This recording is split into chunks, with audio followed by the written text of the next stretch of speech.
I'm about to show you something that is so special to me. I used to watch Mel Thompson, who was a fantastic makeup artist, every morning at 8 o'clock on YouTube. And she unfortunately passed away last year at a very young age, leaving 4 children and her husband.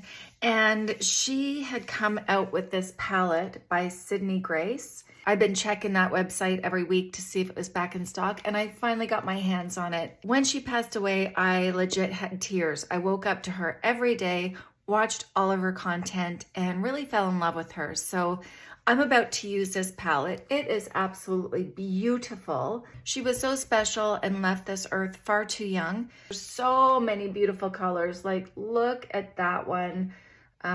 Look at that one.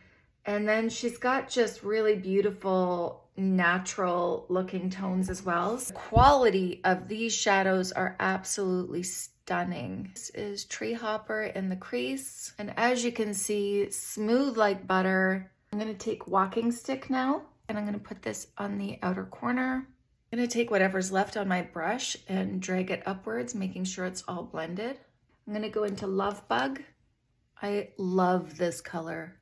Don't forget, you don't have to be real precise putting this on because it's all gonna blend in the end. I'm just gonna take a clean brush and go over what I just did, just to make it all seamless. Now I have to put some shimmer on there, so I feel like I'm gonna put this one, which is Marvel.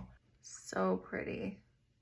Take Love Bug and use it as my eyeliner underneath, but again, I'm gonna keep it not so heavy. Funny how somebody can affect your life so much who you've never met.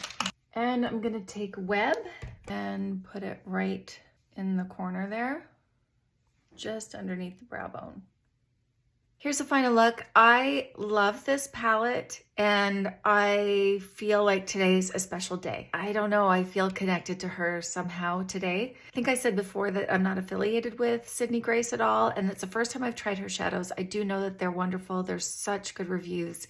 But today was really from my heart, and I'm excited to share this with you. So I hope you have a great day, and I will see you later. Bye.